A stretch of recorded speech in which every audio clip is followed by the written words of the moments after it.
Well, friends, we know I am nothing if not a little weird. We're filming sitting on my floor today. Here's the reason why. I did something to my foot.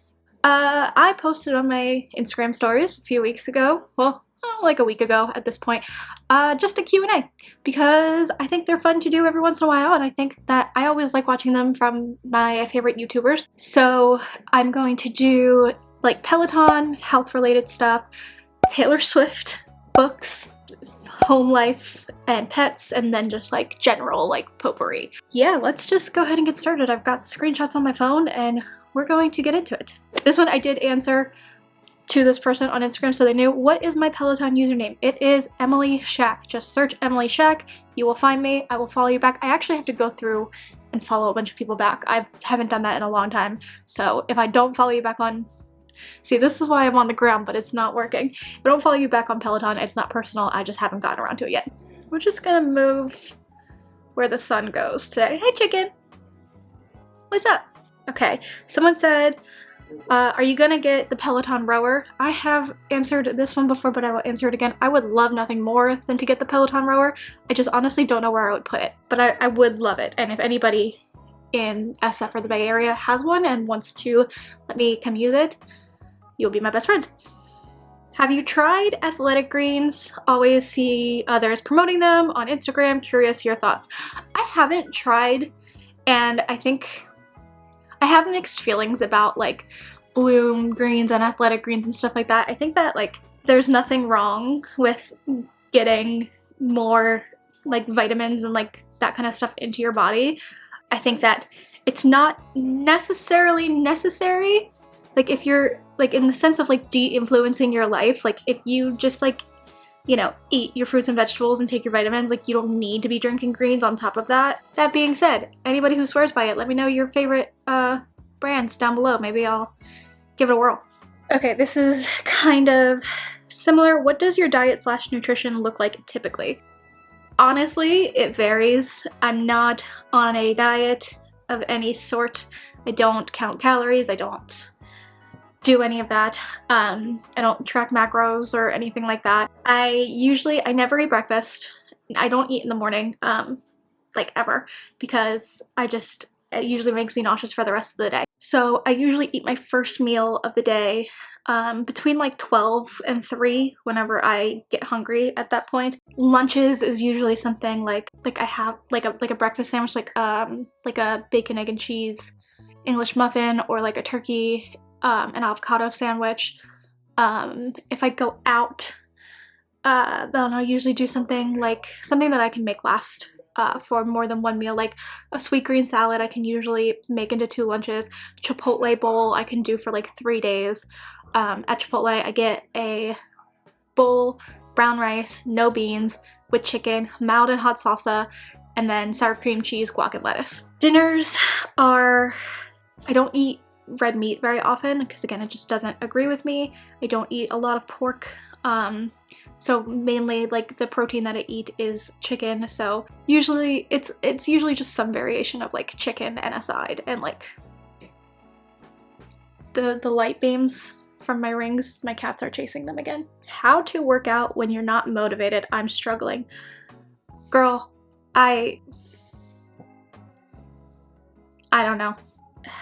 It depends. Some days I talk to myself and tell myself how much better I'm going to feel after I work out. Sometimes I channel any like anxiety or anger or like depression and tell myself that I need the physical release, which I do.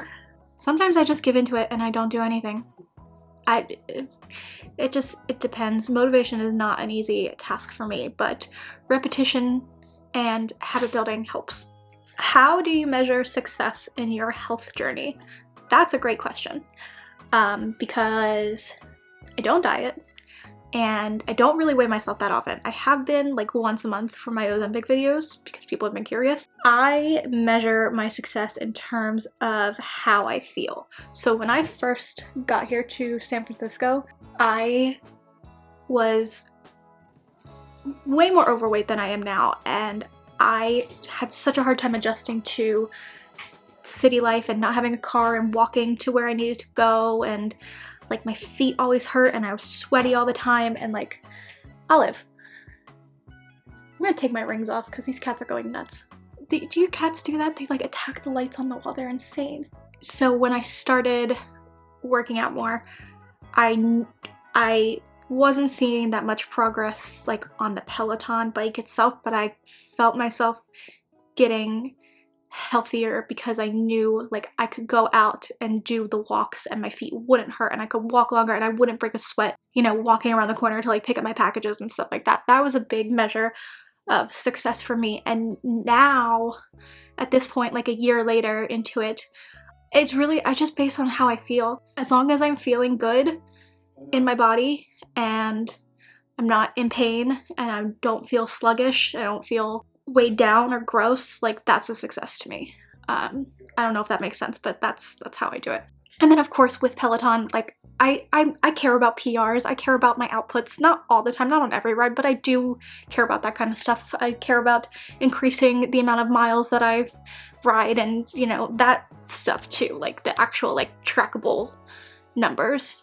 Obviously that helps as well. And other stuff asking about like Ozempic and stuff like that, honestly, like TLDR, go watch my other videos on Ozempic for pre-diabetes, not weight loss specific. Been on it for about 4 months now, 5 months. I think this is going into month 6 and planning to be off it by September. So we're gonna move on to the next area of where I got questions, and that is books, because that's just fun to me. Will you stop it?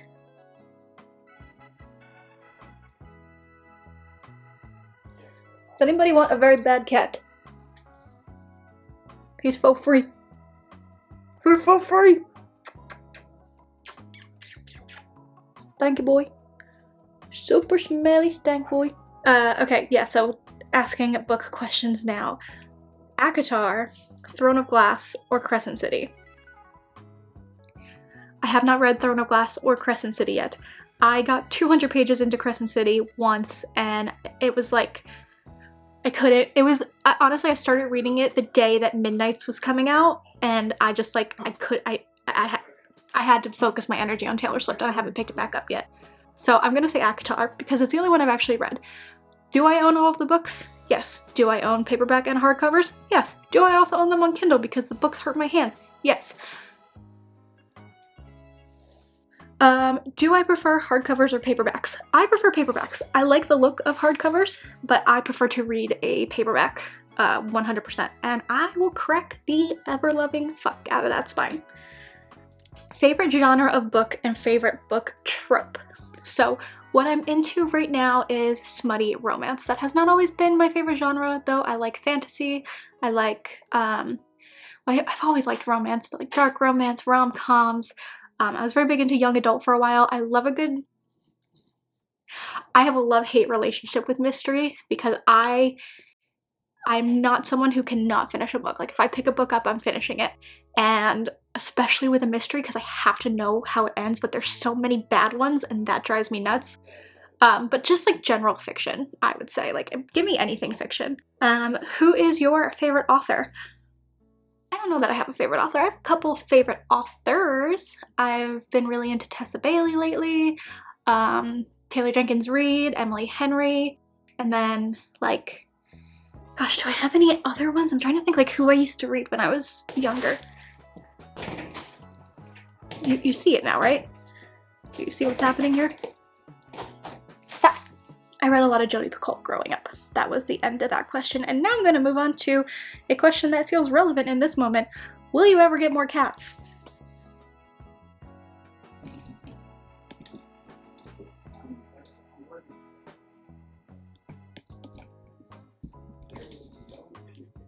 Does it look like I need more cats?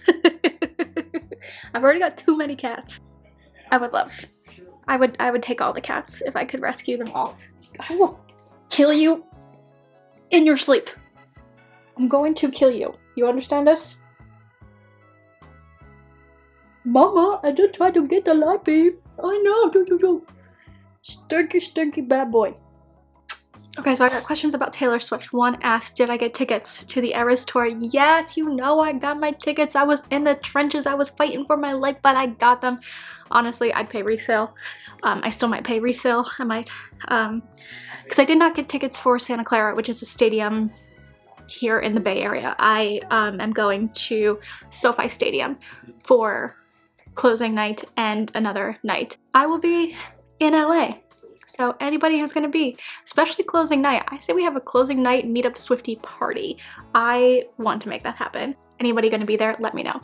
And the other Taylor Swift question I got was, what is my favorite song on Midnights? And that is like asking me what my favorite child is. Okay, can I have like different categories? Like my favorite like bops are Bejeweled and Antihero. My favorite like punch me in the gut lyrics is Maroon, You're on Your Own Kid, Would've, Could've, Should've. My favorite 3 AM track is Paris. So fun. And my favorite, like, what song would I get lyrics tattooed on my body? You're on Your Own Kid. It's just such a perfect album. Like, ugh, she's coming for album of the year 2024. I just feel it in my bones. Okay, and then I've got just like general life questions. Some of them are like about San Francisco, some of them about my husband, some of them are about money, so let's just blow through them. This is one I never got before. Which Doctor Who is your fave? That's a great question. I had a brief period of time where I was into Doctor Who. I think we all did in our Tumblr days. I don't remember the numbers. I don't remember a lot of them. I will just say that David Tennant has my heart, so he is forever my favorite Doctor.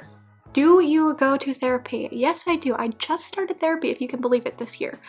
A few months ago, actually, like back in September, and I go once a week, and it hurts, but it helps.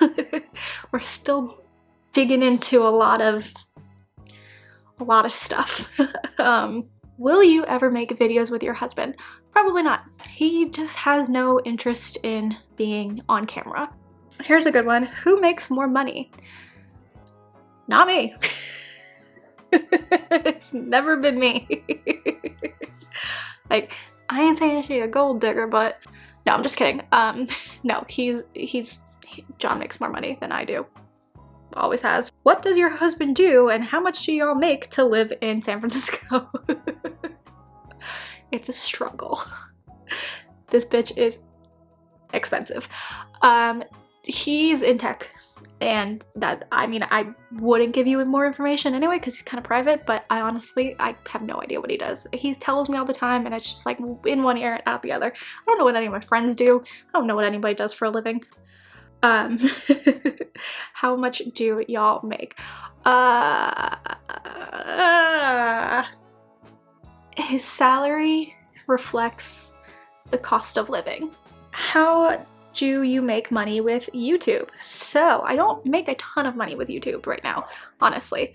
My channel is monetized, so when you guys watch ads and stuff, I get a portion of those revenues. Also, I make money through my partnerships, so affiliate marketing, everything that I have linked down below, and I have the FTC disclaimer down there. Mostly everything that I have linked. If you click on that link and if you buy something, if you make a purchase, then I earn a percentage of that conversion because I created the sale, basically. It doesn't cost you any more money. It's like every influencer, I'm not an influencer, but every influencer is like, swipe up, like link here, blah, blah, blah. That's what that is. So that's how I do that. This one, is there an age gap between you and your husband? And if so, do you all get crap for it? There is an age gap. John is 11 years older than I am. We don't really get crap for it, honestly. My mom, who I don't really talk about this, but I don't talk to my mother anymore. When she first met him, she like made a crack at him, but like, honestly, like, whatever. I think once in like Nashville, someone said something about like, oh, you're out with your dad. Finally, We live in Sacramento. Give me fun, non-touristy, but touristy is fine too. Things to do in SF. Okay, so I feel like I'm still a tourist here. So I still like to do certain touristy things. There's stuff that you can totally skip though. So let's go through the touristy stuff first. You have to go to Fisherman's Wharf. You just have to. It's, you know, it's like Times Square, but like nicer. You know, you're gonna get your chain restaurants and crap there. That like all the chain restaurants that exist in the city are at Fisherman's Wharf, but there's good stuff there too. Like, first of all, the view is just, there's nothing like it. There's nothing like the bay, and you can see both bridges, the Golden Gate Bridge and the Bay Bridge. Alcatraz is right there. And then even at the wharf, there's like more like non-touristy things that you can do. Like you can walk down past Fisherman's Wharf to Aquatic Cove, which is like downhill from Ghirardelli Square. There's like a beach there. You can kind of like go out into the bay. Musée Mécanique is at Fisherman's Wharf. I think it's at like Pier 47 or something like that. And that's really cool. That's the thing in The Princess Diaries where she takes Queen Clarice and they play the arm game. Alcatraz, look, I went to Alcatraz and I didn't actually go up the rock because I got so seasick on the boat ride over. So I would say, like, unless you're super interested in the history, like, you can see Alcatraz without going to Alcatraz. I would say definitely walking like Grant Street through Chinatown and then to Columbus Street through North Beach, which is like kind of like Little Italy. That's definitely where you want to eat. Chinatown, North Beach area. Anything besides, don't go to Stinking Rose, but anything else is just so good. I also highly recommend the cable car. I would say don't wait in line for it though, because there are plenty of times when there's no one in line. First of all, don't get on the cable car down at the Buena Vista, like down at the wharf, down at Ghirardelli Square. Get on the cable car at the Powell Street turnaround at Market Street in downtown San Francisco. The line is going to be so much shorter and you're going to be going to where a bunch of cool stuff is instead of away from, like, going into like the more downtown, like, financial district residential area. Lombard Street, definitely you have to see Lombard Street. It's touristy, but you just gotta do it. And then non-touristy, I would say anything downtown. Ferry building, kind of touristy, but also locally. Walking the bay, down by the Bay Bridge, Rincon Hill Park, Salesforce Park, the Mission District, gosh. So yeah, now that this has turned into a I Heart San Francisco. Oh, and the sea lions. You got to see the sea lions at Pier 39. The rest of Pier 39 you can forget because it's just a bunch of touristy Hard Rock Cafe crap, but you got to see the sea lions. They will not be there in the summer though. If you come in the summer, that's when they're out mating, so come in the winter. Anyway, that's my Q&A for today. Thank you guys so much for watching and dealing with my light issues and my cats, and I'm gonna go crawl away because my foot hurts so bad. And I love you guys, and I'll see you very, very soon, here or somewhere, in my next video.